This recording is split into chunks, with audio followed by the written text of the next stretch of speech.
the Lord.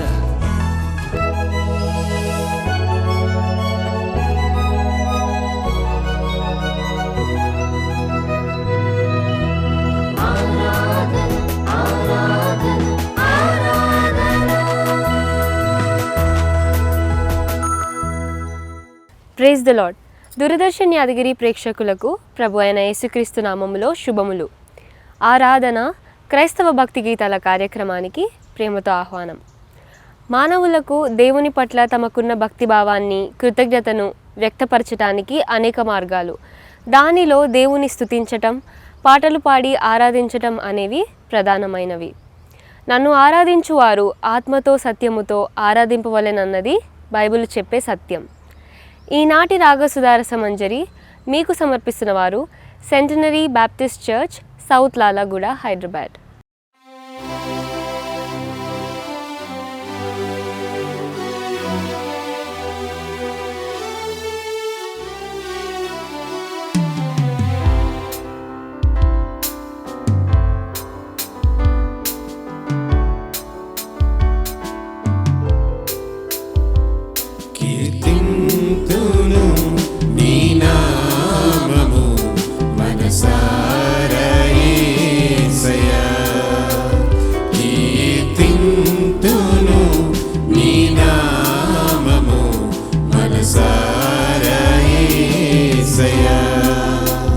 మదిలో ధ్యానించి తరింతునేనయా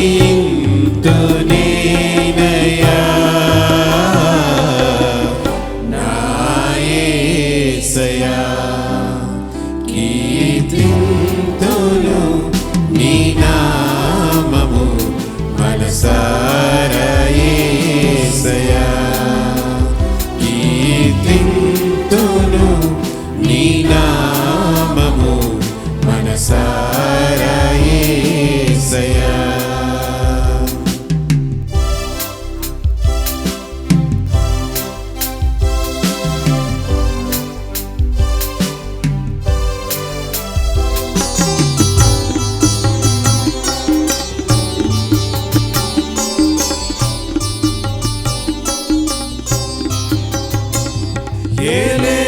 ఏలేశమైన కరుణతో ఈ దోషి పాత్రుడా,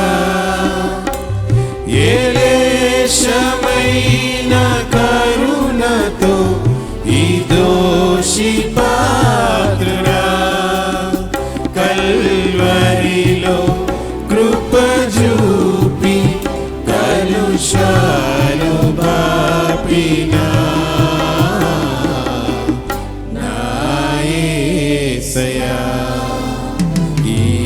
కీర్తింతును నీ నామము మనసారా యేసయ్యా. కీర్తింతును నీ నామము మనసారా యేసయ్యా.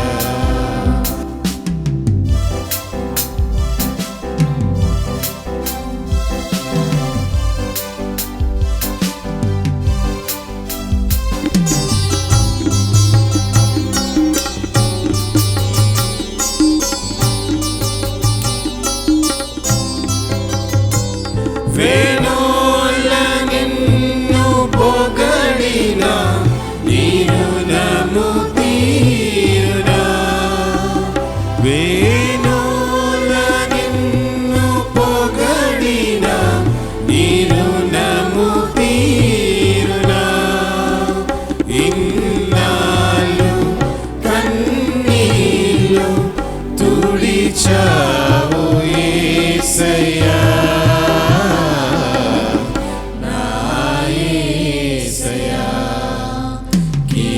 కీర్తింతును నీ నామము మనసారా యేసయ్యా. కీర్తింతును నీ నామము మనసారా యేసయ్యా. మదిలో ధ్యానించి తరింతునేనయా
సాగదము నీ రాకడ పర్యంతము ఈ రీతిగా సాగదము ఆశ్చర్యకరుడవు నీవు నిశ్చింతగా బ్రతికెదము ఆశ్చర్యకరుడవు నీవు నిశ్చింతగా బ్రతికెదము హల్లెలూయా హల్లెలూయా హల్లెలూయా హల్లెలూయా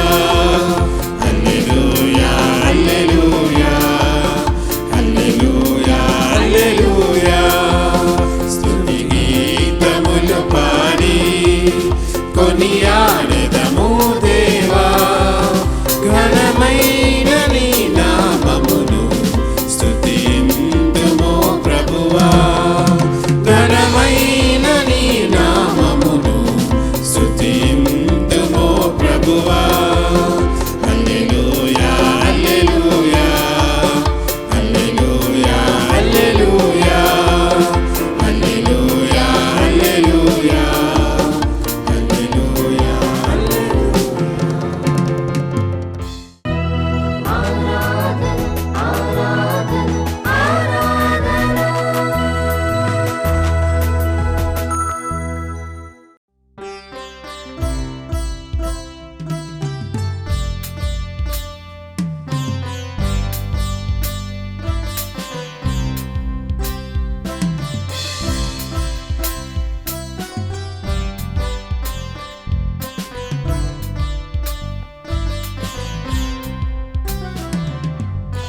మనసారా నిన్ను ఆరాధింతును నా ప్రభువా నా దేవా మనసారా నిన్ను ఆరాధింతును నా ప్రభువా నా దేవా ప్రణుతింతును నీ కృపలకై ఆరాధింతును నా ప్రభువా ప్రణుతింతును నీ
దేవా మనసారా నిన్ను ఆరాధింతును నా ప్రభువా నా దేవా ప్రణుతింతును నీ కృపలకై ఆరాధింతును నా ప్రభువా ప్రణుతింతును నీ కృపలకై ఆరాధింతును నా ప్రభువా మనసారా నిన్ను ఆరాధింతును నా ప్రభువా నా దేవా మనసారా నిన్ను ఆరాధింతును నా ప్రభువా నా దేవా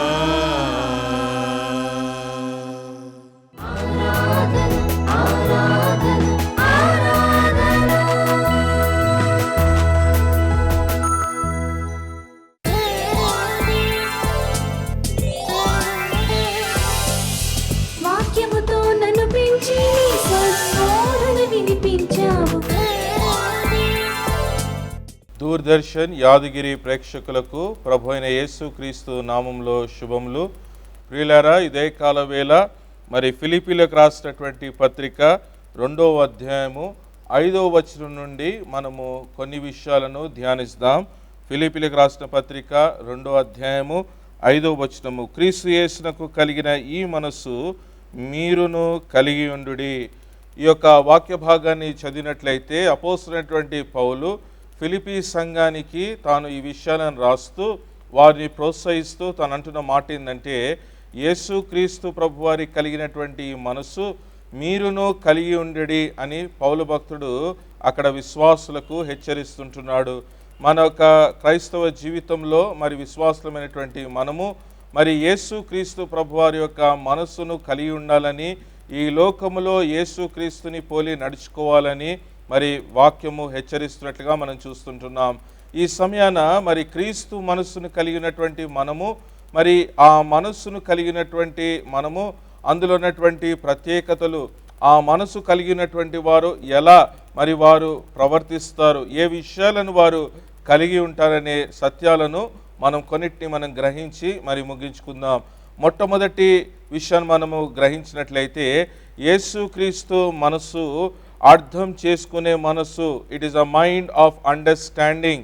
ఈ యొక్క సమయాన ఈ విషయాన్ని మనం గమనించాలి. తండ్రి అయినటువంటి దేవుడు మానవుడు మరి పాపంలో పడి ఉన్నాడని, తను పాపంలో చచ్చిన స్థితిలో ఉన్నాడని తాను అర్థం చేసుకొని తన కుమారుడైనటువంటి యేసుక్రీస్తు ప్రభువారిని మన రక్షకుడిగా విమోచకుడిగా ఈ లోకంలో తనను ఒక బలి పశువుగా ఆయన పంపించినట్లుగా మనం చూస్తుంటున్నాం. మన అవసరతను, మన రక్షణ అవసరతను తండ్రి గ్రహించి యేసుక్రీస్తు ప్రభువారిని ఆయన ఈ లోకంలో తాను పంపించినట్టుగా మనం చూస్తుంటున్నాం. ఈ సమయాన మనము ఈ విషయాన్ని మనమందరం కూడా మనస్కరిద్దాం. యేసు మనసు అర్థం చేసుకునే మనస్సు. ఆయన మరి నశించిన వారిని అర్థం చేసుకున్నాడు, పాపులను ఆయన అర్థం చేసుకున్నాడు, వారిని మరి చేరదీశాడు, వారి పట్ల తన యొక్క కృపను కనికరంను ఆయన చూపించినట్లుగా మనం చూస్తుంటున్నాం. ఈ సమయాన మరి క్రైస్తవ విశ్వాసులందరూ కూడా క్రీస్తు యొక్క మనస్సును కలిగి ఈ లోకములో వారు నడుచుకోవాలని నేను ప్రార్థిస్తుంటున్నాను. ఒకనాడు యేసుక్రీస్తు ప్రభువారు యెరికో పట్టణం గుండా తను వెళ్ళేటప్పుడు మరి మేడ చెట్టు ఎక్కినటువంటి జక్కయ్యను తను చూస్తూ ఉంటున్నాడు. ఆ జక్కయ్య మరి యేసుని చూచుటకు తాను ఆరాటపడుతున్నాడనే విషయాన్ని గ్రహించి అర్థము చేసుకొని ఆ చెట్టు దిగి రమ్మన్నట్లుగా మనం చూస్తుంటున్నాం. ఈ యొక్క సమయాన మన రక్షకుడు మనను అర్థం చేసుకునేవాడు.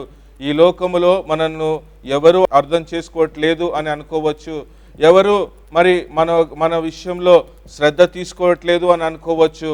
కానీ మన రక్షకుడైనటువంటి యేసుక్రీస్తు ప్రభువారు ఆయన మనల్ని అర్థం చేసుకునే దేవుడై అంటున్నాడు.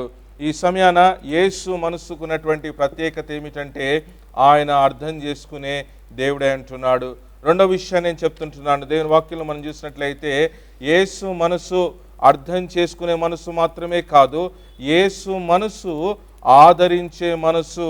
మరి ఆ యొక్క మనసుకున్నటువంటి ప్రత్యేకత ఏంటంటే, దుఃఖంలో ఉన్నటువంటి వారిని, పడిపోయి ఉన్నటువంటి వారిని, మరి దుఃఖిస్తున్నటువంటి వారిని ప్రభువు ఆదరించేవాడిగా ఉన్నట్లుగా మనం చూస్తుంటున్నాం.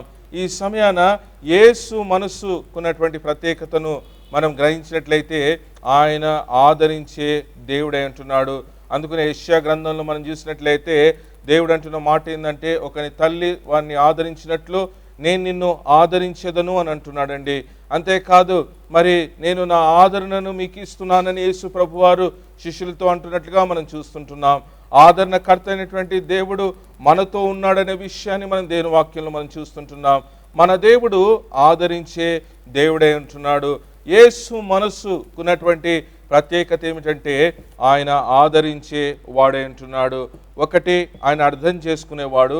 రెండవది, ఆయన ఆదరించేవాడు. మూడవ విషయాన్ని మనం చూసినట్లయితే ఆ మనసుకున్నటువంటి ప్రత్యేకత ఏంటంటే, అది క్షమించే మనసుగా మనం చూస్తుంటున్నాం. సిలువలో యేసుక్రీస్తు ప్రభువారు పలికినటువంటి ఆ మాటలలో మనం చూసినట్లయితే, తండ్రి వీరేమి చేయుచున్నారో వీరు ఎరుగరు గనుక వీరిని క్షమించుము ఆయన అని యేసు ప్రభువారు తండ్రిని కోరినట్లుగా మనం చూస్తుంటున్నాం. ఆయన క్షమించే దేవుడే అంటున్నాడు. ఒకసారి యేసుక్రీస్తు ప్రభువారి యొద్దకు పాపంలో పట్టబడినటువంటి ఒక స్త్రీని మరి తీసుకొని వచ్చినట్లుగా మనం చూస్తుంటున్నాం. అక్కడ ఉన్నటువంటి మత పెద్దలు మరి యేసుని పరీక్షించుటకు వారు అన్న మాట ఏంటంటే, మోషే ధర్మశాస్త్ర ప్రకారము ఈ స్త్రీని రాళ్ళు రువ్వి చంపాలి, మరి నీవు ఏమి చేయాలని నీవు కోరుతున్నావు అని అన్నప్పుడు యేసు అన్న మాట ఏంటంటే, మీలో పాపం ఎవరిలో మొదట లేదో వాడు మొదట రాయి విసరవలసిందిగా కోరుతుంటున్నానని ప్రభు అన్నాడండి. ప్రియులారా, ఈ సమయాన మరి యేసుక్రీస్తు ప్రభు వారి యొక్క ఆ ప్రేమను, ఆ క్షమాపణను మనం చూసినట్లయితే, ఆ స్త్రీ మరి యేసు యొక్క క్షమాపణను తాను పొందుకున్నట్లుగా మనం చూస్తుంటున్నాం. రాళ్ళు రువ్వుటకు ఎవరికి కూడా శక్తి చాలలేదు, అందరూ కూడా ఆ స్థలాన్ని విడిచి వెళ్ళిపోయారు. ప్రభు ఆ స్త్రీని చూసి అంటున్న మాట ఏంటంటే, ఇంకెన్నడూ నువ్వు పాపము చెయ్యకు అని అంటున్నాడండి.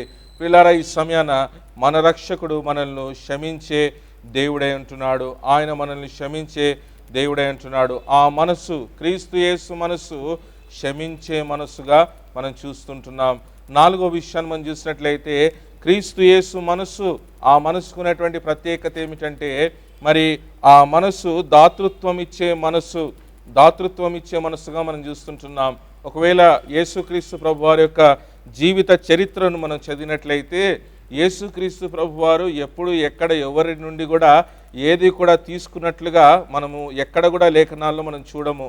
కానీ యేసుక్రీస్తు ప్రభువారు అవసరతలో ఉన్నటువంటి వారికి వారి అవసరతలు తీరుస్తూ, వారికి కావలసినటువంటి ప్రతి ఒక్క అవసరతను యేసు తీర్చినట్లుగా మనం చూస్తుంటున్నాం. ఈ సమయాన యేసు యొక్క మనస్సును గురించి మనం ఆలోచించినట్లయితే, దాతృత్వం కలిగినటువంటి మనస్సు. ఐదో విషయాన్ని మనం చూసినట్లయితే, యేసు మనసు సమర్పించుకునే మనస్సు. ఒకవేళ యేసుక్రీస్తు ప్రభువారి యొక్క జీవితంలో మనం చూసినట్లయితే, యేసుక్రీస్తు ప్రభువారు తండ్రి చిత్తానికి ఆయన సమర్పించుకున్నట్లుగా మనం చూస్తుంటున్నాం. ఒకవేళ సిలువలో ఆ చివరి మాట, 7వ మాటను మనం చూసినట్లయితే, తండ్రి నీ చేతికి నా ఆత్మను నేను సమర్పిస్తుంటున్నాననే విషయాన్ని ప్రభు సిలువలో పలికినట్లుగా మనం చూస్తుంటున్నాం. క్రీస్తు మనసుకున్నటువంటి ప్రత్యేకత ఏమిటంటే, ఆయన తండ్రి చిత్తానికి ఆయన లోబడినటువంటి మనస్సు, సమర్పించుకున్నటువంటి మనస్సు అయి ఉంటున్నది. ఈ సమయాన మరి క్రీస్తు శిష్యులుగా పిలువబడుతున్నటువంటి విశ్వాసులందరూ కూడా మరి ఆయనకు లోబడే వారిగా, ఆయన చిత్తాన్ని అనుసరించే వారిగా, ఆయనకు సమర్పించుకునే వారిగా ఉండాలని నేను ప్రార్థిస్తుంటున్నాను. మన రక్షకుడు మనకు చక్కటి ఒక మాదిరిగా ఆయన ఉన్నట్లుగా మనం చూస్తుంటున్నాం. ఆయన శిలువ మరణం పొందేంతగా తన్ను తాను తగ్గించుకున్నాడు. మానవుల్ని పాపం నుండి విడుదల చేయుటకు ఆ యొక్క శిక్షను కూడా, ఆ శిలువ శ్రమను కూడా ఆయన మరి పొందుటకు ఆయన ఇష్టపడినట్లుగా మనం చూస్తుంటున్నాం. ఆయన ప్రతి విషయంలో కూడా ఆయన తండ్రి చిత్తానికి ఆయన సమర్పించుకున్నాడు. ఆయన లోబడ్డాడు. క్రీస్తు మనసు లోబడే మనసు, తన్ను తాను సమర్పించుకునే మనసుగా మనం చూస్తుంటున్నాం. ఆదరించే మనసు, అర్థం చేసుకునే మనసు, క్షమించే మనసు, దాతృత్వం కలిగినటువంటి మనసు, తండ్రి చిత్తానికి లోబడినటువంటి మనసుగా మనం దేవుని వాక్యంలో మనం చూస్తుంటున్నాం. ఈ కొన్ని మాటలు దేవుడు మీ హృదయంలో దీవించును గాక. తలలు ఉంచినట్లయితే ప్రార్థించుకుందాం. ప్రేమ నమ్మకమైనటువంటి మా దేవ, ఇదే కాల వేళనైన తండ్రి, క్రీస్తు యేసు కలిగినటువంటి ఈ మనసు మేము కూడా కలిగి ఉంటకు నీ సహాయం దయచని ప్రార్థిస్తుంటున్నాం. ఇదిగో ప్రభా పరిశుద్ధుడా నైనా తండ్రి దేవా, మరి ప్రత్యేకంగా దేవా మరి దూరదర్శన్ కుటుంబాన్ని నైనా మీరు దీవించండి, ఆశీర్వదించండి. ఈ రీతిగా నేను తండ్రి దేవా ప్రభా మరి యొక్క మాధ్యమం ద్వారా నీ మాటలను ప్రకటించుటకు, నీ ప్రేమనునైనా తెలియజేయుటకు మాకు ఇచ్చిన ఈ తరుణంను బట్టి నీకు వందనాలనైనా. ఇదిగో ప్రభా పరిశుద్ధుడా నైనా తండ్రి, వాక్యం బిడ్డలందరినీ కూడా నీవు దర్శించండి, నీ కృప చూపించండి, నీ ఆత్మ నింపుదల, నీ హస్తం వారిపై నీ ఉంచమని ప్రార్థిస్తుంటున్నాం దేవా. ఇదిగో ప్రభా పరిశుద్ధుడా మరోసారినైనా ఇదే కాల వేళనైన తండ్రి నీ వాక్యాన్ని వినుటకు మాకు ఇచ్చిన తరుణంను బట్టి నీకే వందనాలు, స్తుతులు, స్తోత్రం చెల్లిస్తూ యేసు నామములో అడిగి వేడుకొచ్చున్నాం మా తండ్రి, ఆమేన్. తండ్రి కుమార పరిశుద్ధాత్మ త్రియేక దేవుని దీవెనలు, శాంతి, సమాధానము, సమృద్ధి మనకును ఆయనను ప్రేమించు వారికి అందరికీ ఇప్పుడు ఎల్లప్పుడు సదాకాలంతో నడిపించును గాక. ఆమేన్.